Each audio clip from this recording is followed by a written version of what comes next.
কিছুই বুঝলাম না হাম্বা ভাই, সবাই প্র্যাকটিস করছে, আমরা কেন প্র্যাকটিস করতেছি না? আমি তো ওদের মতো এত বোকা না রে পাগলা, আমি শর্টকাটে জিতবো।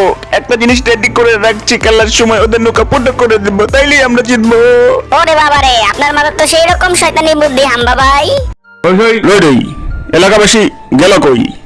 আসছে বৃহস্পতিবার আমাদের ক্রীড়া প্রতিযোগিতা অনুষ্ঠিত হচ্ছে, কিং পার্টি বনাম মাঙ্কি পার্টি। সবাইকে স্বাগতম স্বাগতম স্বাগতম। এই লাল্লুসন পিঙ্কু আমাদের আরু পার্টি বলে অপমান করেছে, এটা আমি মানতে পারছি না। ভাইজান তুমি চিন্তা করো না, এবার আমি মন্টুকে হারিয়ে চ্যাম্পিয়ন হবই হব, তোমার মন খারাপ করো না। ভাইজান এত জরুরি তরফ কি হয়েছে?